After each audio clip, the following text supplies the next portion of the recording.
Dylan, you got something new today. Go. I do. A 10% dividend stock that's been around for around 30 years. And that is very shareholder friendly. In this stock market, you would think you can't find one like that, but there is one. Oh, really? And It's been yes. the ups and downs, right? Yeah, through the ups and downs. Sorry. Yeah. It's been through the financial crisis and all the drama for the last roughly 30 years, and it's been plugging along. Great, man. I'm really excited to hear about this stock, Dylan. And I think it is something a little different than the biotech we've been doing. Dylan, tell me a little bit about this stock. I mean, are we looking into financials? Are we looking into, It's uh, another biotech. No, just kidding. no, No, it is a loan, LOAN, Manhattan Financial Capital is the name of the company, and it is does hard money lending in the Manhattan area, and it's kind of a necessary part in the commercial uh, real estate area where they need a loan to kind of get them, to fix the property or to get their property ready for official funding or whatever. So they have, like, 10% roughly loans. Actually, a little more than 10%, but yeah, then they also have origination fees, and they pay 90% of the money that they generate into back to the shareholders. And it's a very small market. Just it is a very small market cap company, just so you know. But I've been following for years, and now that my portfolio has grown, I am looking to put a portion of my portfolio into income stream where we can use that to sort of replace the work income is my long-term plan. We're trying to replace that work income with income stocks. great, Dylan. Great, Dylan. And by the way, the ticker on that, for people who don't know, LOAN, the price right now on 5/18/2026 is now $4.20. I think the market cap was somewhere in the 50 to 70 million. Is that right? Or Yeah, I didn't glance at it today, but it's in that ballpark. I think 50 odd million perfect, perfect. So we're talking about market we're, cap. yeah, we're talking about a microcap stock with a 10% dividend yield. A little over 10%, yes. Okay, how long have they been Assuming they paying? maintain their dividend, yes. Perfect, perfect. How long have they been paying the dividend? I believe it's like 15 years. I think they started at the end of the financial crisis, but that is a good question. I think they were paying that before then. During the financial crisis, they took a spot. So in terms of uninterrupted dividends, I believe it's since 2008. Perfect, perfect, perfect. Awesome, man. That sounds like a very interesting stock. Can you tell me a little bit about insider ownership? I think I looked at it. There was some very high insider ownership. Yeah, and I love, obviously, as you know, I love stocks with high insider ownership. The CEO does not pay himself a very good salary. He very easily could. I mean, he owns about 20+% of the company. I think it's about 23% roughly. But realize that he doesn't really need to, because that 10% dividends, he's generating about $1 million in dividends income that sort of replaces his salary basically. I mean, he's still like a 300K salary, but that $1 million of dividend income coming in is how he's supporting his lifestyle. Great, great. And now I do know this. Again, I don't own this stock. I'm just kind of what the CEO's name is Asaf Ran. Mhm. Is that right? Yes, Okay, perfect. And I know he's been CEO for quite a while, correct? he's like 28 or something like that. Yeah. Yeah, yeah, almost 30 years. Now with him, he's, from my understanding, again, I've only done a little bit of research on this stock, a very prudent investor, meaning he's very risk averse. He runs it like a Yeah. family. He Is that fair? personally, like, he has people sign personal liability before they get a loan. He has first position in the mortgage. He personally reviews every single loan before they get, any income. So he's risk averse is a good way to say it. And then he also has funding from lower interest bank loans that he's getting at like 7-8%, just to understand in terms of the flow of the finances. He has, like, roughly $35 million of bank, line of credit that's coming in at a lower interest rate than he's offering as hard money. And he's just, banks can't do that per the regulations or whatever. So he has a public company that is allowed to do that. And he's just personally vetting to make sure he doesn't, mess up. And he's had zero foreclosures. Oh, that's great. So it sounds to me like it sounds to me again. I think it's fair to say that the CEO definitely runs a tight ship. What do I mean by? Oh yeah, Oh, go ahead, go ahead. No, no. you could not run something. I think those with those numbers, and assuming those numbers are true, which they very likely are, I don't think you could get a loan past this guy with any sort of tick unticked, no ID, no first position on the mortgage, whatever. I mean, he had one person they tried to sell the property without letting him know, and then he actually went to court, sued them, and then got the funds and everything. Okay, so it's fair to say now one thing that I really liked about this stock, and I'm just gonna chime in a little bit because I did a little bit of research on it, is that even during the 2008 recession, don't quote me on this, but I'm pretty sure they were still making money at that time. So there are known as that survivorship that shows me that this, like you said, prudent investor, very very knowledgeable to be able to continue on and weather the storms of the market. Is that I think that's a really positive for the stock.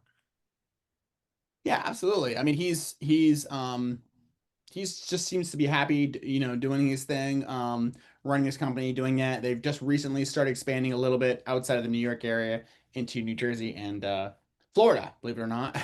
I guess because all the money is moving to Florida, so or fleeing from New York to Florida, so they sort of just started expanding. I haven't seen any loans in Florida or anything, but they just sort of like um just starting that expansion there, and that might just be a long part of a long-term shift from of flight of capital from New York to, Miami area or New York broadly or New York, Florida broadly, which is likely to happen over the next 20, 30 years. It's very likely that that flight, just like the exodus of California, is likely to continue and feed Texas and other states. These are long-term trends. That's perfect. And I want to do actually I do want to say that I there are many aspects of this stock I do like, and if you don't mind me doing, I'll say this is Go that ahead. it's very difficult to get a 10% yield in this type of market where interest That's rates safe. are yeah safe for I'm looking at this for the last 14, 15 years, right? So they've been paying it for a while. Now I will tell you this, all their cat it's tight because all their cash flow this year is going strictly to the dividend. I don't know if you saw that. Like all their 100% Yeah, free basically cash flow. all. And, So and that and makes it honestly, the tight. dividend might get trimmed a little bit, but they do have to pay 90% of their excess cash to the investors. So they're always going to be their payout ratio is always going to be high because that's how they qualify as a REIT.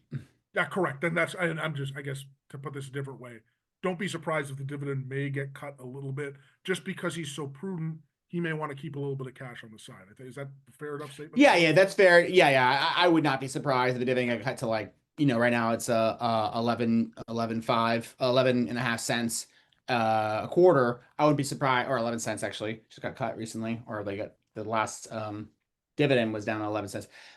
So I would be surprised if this went down to 10 and a half cents or something like that, but he's going to keep it as high as he can is the point. You can see his track record and see what he's doing. The main risk to me is just, he get run over by a bus, like key man risk. Something with Mandami affects his business dramatically. It hasn't, and I don't think it will, according to when I looked into it. That's not really affecting. Mandami is doing certain things, and they're not really affecting his business. He also has other areas to expand to, so long term to sort of avoid the sort of commie mayor sort of issue of New York. So, did you have Yeah. anything to add or questions? Oh, yeah. Sorry. Yeah. I thought you were going. A couple other questions I do have is, from my understanding, they're strictly in the New York area. Are they working in Florida now? I didn't do that type of research. Is it Yeah, strict? according to their annual report. Now they don't report any income that I could see on their annual report in Florida. Um, it looks like they have their sales reps that they have. It looks like, again, I haven't dug into like the addresses of these people, obviously. But it looks like one of their sales rep is in Florida, as far as I could tell. So it looks like maybe it's just starting. They just hired someone in Florida to start doing hard money loans. But as far as I understand, that business is sort of a very like it's difficult to get established. But once you get established, you're kind of like in there. Okay. But I think it'll take a while before Florida business really has a decent So let me ask you source of this. revenue. Okay. This is questions you normally ask me, so I kind of like this. Is that so? What percentage of your portfolio do you see this? Do you see this being a big position, little or a little position in your portfolio or a broad range? Little position. This is something because of the risk I wouldn't do as a large position. I wouldn't do more than 10% of your, or at least my portfolio. And if you have a tiny account and so it is at a low, which is one of the pieces. So I mix in trading with long-term buying, and it is at a low on the chart. So that's why I'm particularly interested in it now rather than, a year ago or whatever. So that's something I keep an eye on. And that obviously pushes that dividend up. Like if I buy it at 4.20 and it goes up to $6, it's no longer a 10%, dividend. But it is for me because I bought it at 4. So that's something that influences me is the timing. A lot of So, stocks are bid up right now, like uh the Teslas, the Nvidias, the Walmarts, a lot of good companies are quite expensive.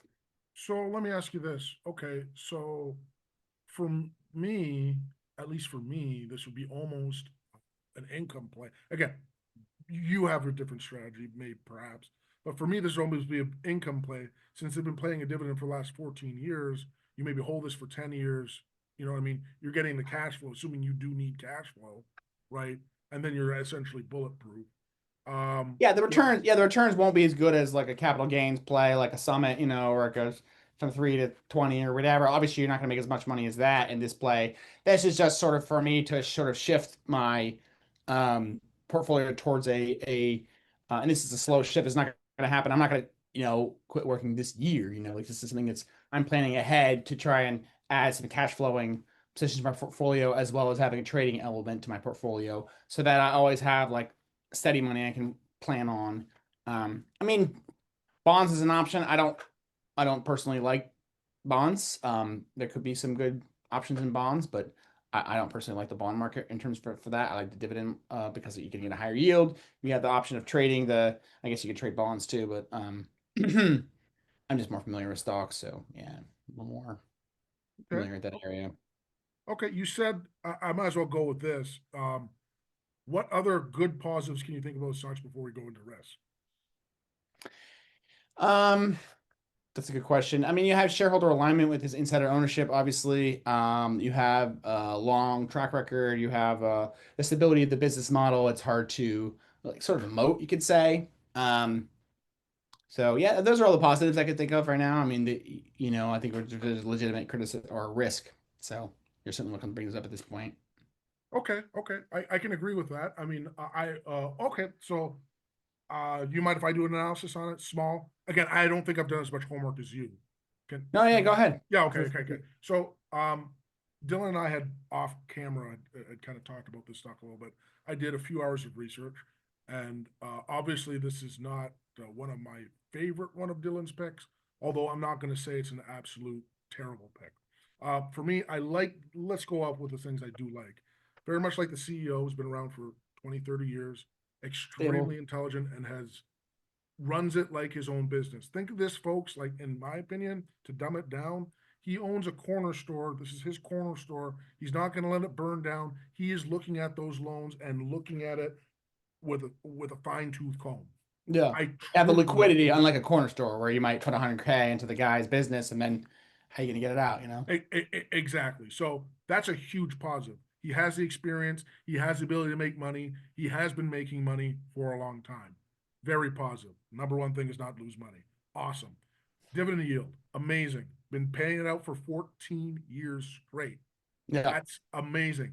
Track record is great, especially if you're somebody No older foreclosures. who needs income. Because right now, we discussed this in the last video, is that the Fed is thinking of even slashing rates, right? That will come to a negative or whatever, but we'll get to that. The other positive I very much like is that it's got a very low PE, and the stock is particularly pretty cheap. And I want to know, I think they're debt free. Don't quote me on that, but let me see. Are they debt Essentially free? different. Yeah. I'm just gonna before I say anything. But yeah, I like because I don't know many other stocks, and I did have one before with which was India Fund, which was at like a 12-14% dividend, but Yeah. you're Yeah. For a getting long time. the Yeah. taxes. The taxes on that you're not going to get as taxed on it.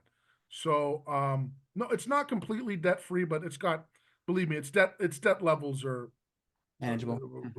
debt to equity 41 to 50%. Yeah, that's conservative and low. And I figured with him as CEO, he would have like very. They're not taking on crazy loans. Let's just put it like that. Yes. They're taking on very very good loans. So that's another positive. Now to the challenges I think this stock is going to have is that the stock price has essentially been flat for close to 25 years. It stayed. Yes. It And stayed. It's that's the basically way high stayed. dividend stocks are in my experience. Yes, they don't typically, you have like a Walmart that pays a dividend or an Apple that can, put a lot of money into growth, but this is basically taking the free cash flow and giving it right to investors and they can invest in further stock. Like obviously if you compound, if you take 10% of the stock and you buy more stock, your personal net worth doesn't go flat. Meaning you get all that dividend and you reinvest it. Let's say you did that for 20 years, you don't have a flat, net worth line. You have a 10%, doubling every whatever that is, 7 years or whatever that would translate into. So I mean, it's not as good as like one of these high flyers, but you're taking a lower risk bet rather than like buying a, Nvidia and betting on the growth and stuff. So that's the way I see it. Yeah, exactly. And then the other risk is that, they're in the loan industry now. And again, this is why it's really important to listen to our podcast and just look. The Fed is probably not going to cut rates, which I would have thought would be better for a company like this, because with higher rates, higher delinquency, you know what I mean? And things of that nature. So that is a little bit of that's a little bit of a risk too. Yeah, I mean, they can also cut rates, and that would make their business model probably a little more profitable, a little, Egg, egg, as opposed egg. to margin compression, they get a little bit of margin expansion, most likely. Um, so yeah, you do have that upside, basically, as I see it, the Fed is likely in the long term to lower rates in order to reduce the burden on the U.S. government for the national debt. That's what I see as being likely. Uh, that sort of provides a tailwind to their business model. And again, this would be only if you hold it for a long time. I don't think it's going to happen in a few months. They're unlikely to raise rates in the next few months Yeah, and that leads me to or the next. lower rates. Sorry. Yeah, low rates. So there's a risk there. And then the other risk I have, and this is probably the biggest thing why I probably won't be buying this stock, although I don't think it's a terrible stock, is that just very difficult to grow. I mean, it's for one person in the New York market who has his eye on everything and wants to have his eye on everything, right? He's Yeah. only going to have that geographical area. And from my understanding, again, I don't know this for sure, most of the loans he's overlooking and the repeat loans on people he knows is going to pay, right? Yes. So, I mean, that's a very difficult standard to scale that up 20, 30% growth or, a year. You're probably not going to get that. I mean, I'm just being honest. I mean, I think, Yeah, you're not gonna get a well, high growth. It's not a high growth you're business. not Just going to get this is not, this is in no, I think, okay, so we both agree. This is not a high growth play, and for me, I'm I not. really, Yeah, I'm not expecting you to buy it for and then sell it at 20 next year or 2 years from now, like a Biomia or something. yeah, right. And its range is somewhere between, I looked at it again, I'm going by memory here, somewhere between like 50 cents at the absolute bottom. Remember, this has been trading for like 20, almost 30 years. So 50 cents at the absolute bottom to maybe your absolute top is $6. You know what I mean? So, Above 6, but yeah, in the yeah, seven you know what range. I mean? Seven, Yeah. let's just say seven. So, I mean, you're looking at a range there, and we're talking about, 20, 25 years, you know what I mean? And, obviously other stocks have gone, obviously parabolic since then. Now, Or zero. what's that? Or zero. Or zero, correct, or zero. And that's why I say is that this is more of a, I can't say guarantee, but more of a solid play that you're looking at dividends. So other than that, I was honest. I told this to Dylan on the telephone, and I graded it like this for oh yeah, and the other thing is small cap. It can be manipulated. I think we can agree on that. Yeah, there's some risk with small cap. There's key man risk as well. He gets run over by bus as well, which honestly Tesla shares that as well. Tesla and SpaceX. If Elon gets hit by a Yeah, that's why bus, I didn't bring that up because a good CEO. We got about 10 minutes. okay. But because a good CEO, if you lose them, it's gonna be bad either way. So Yeah, the hit in the market cap. Although Apple did obviously recover from Steve Jobs, no longer being around, and then Tim Cook carrying on with the business. It yeah, was a hit in the market, but then it kind of rebounded. So that's a possibility. correct. So I mean, my final grade was if you're an income investor, this is a B plus stock. If you are just a regular investor, this is a B stock. If you are somebody who's looking at maximizing your profit, this is probably a B minus, maybe C plus two, only because I just don't see a path for it to grow more than Yeah, yeah. 20%. If you have a small net worth and you're trying to like sort of go for the lottery ticket, this is not the one for that. I agree with this is for me more of a portion that I can start to sort of transition over. So like once your portfolio gets to like let's say a million or 5 million or whatever your number is, whatever your lifestyle supports, and you're getting a 10% return on that, there's not really any reason to spend all this time working at that point. You have let's say you have a $2 million portfolio and you're getting 200,000 a year, 50,000 a quarter from this stock. As an example, let's say you can find other 10% dividend stocks along the way and build your portfolio. I wouldn't put all of it, in this one company. Um, Now you have, and you wouldn't necessarily want to put all of your portfolio, but let's say you have 2 million and this and another million that you're going for more risky sort of biotech things. Now you don't really like for me, this is a sort of out of the rat race, sort of like this is a sort of a lifestyle transition is kind of the idea here. It's definitely not, the stock is guaranteed to double or whatever. Yeah, for Not sure. that one. And like I say, I mean, oh, the other thing that I have to tell you, it is again small time period. It's probably because I have less loans because of, like I say, maybe he's not finding the loans. They shrunk a little bit of their market cap from last year to this year. I think they did 70 million last year, and they're maybe doing like it's not terrible, it's a 5 or 6%, a little bit of a Yeah, small and that's part of the reason over why I think I'm getting it so cheap. The Mondami, the yeah. slight decrease for a stock like this is sort of like ho hum to me. Like not every year is going to go up and to the right. That's sort of like fantasy land or fake numbers. Not for 30 years. This is more of like a great. The market's extrapolating that out and saying like the business is going to end in 5 years. That's not going to happen or very unlikely to happen. So that's just I think to me just makes it so I can buy the stock cheaper. It's sort of on sale. But yeah, it's a legitimate criticism. I think overblown by the market, but it's a legitimate criticism. Oh, I forgot to ask you this. I didn't know that. I don't know this, so I'm sorry if I put you on the spot. But I am legitimately interested. If you don't know, this isn't mean to be a gotcha. But is there any institutional ownership that owns this or no? Do you know? There's very little. I mean, there's a little bit of like Vanguard, total. It's pretty small. You can double check that on wherever and verify that, but it's like I couldn't see any sort of like anyone besides like a hedge fund trading or something like that that actually had a decent position in this stock. Okay. So I guess let me ask you this. One of the last questions is, so it's 420, assuming you bought it today. I Is did. this a long-term hold or Bought is it it at 418 short-term? actually, to be precise. Yeah. I'm up Long-term? 2 cents already. What's that? I said I bought it at 418, so I'm up 2 cents Oh, already. great, great, great. So is this a long, are you selling? Are you selling? No, I'm not selling. Yeah, is this a long-term position? That's a very good question. So my plan, because I do well with trading, is to kind of trade around this position. So, and this wouldn't be trading tomorrow if it goes up to, 425 or something like that. It's a little bit my preference is not to spend a lot of time. I can trade and do well, but I don't like to spend the time on that. So I like to have a lot of free time, and traders have a lot less free time than somebody who buys and holds, and that's just the reality of the lifestyles of like a sort of a Warren Buffett or whatever, as opposed to like someone who's glued to the screen day trading.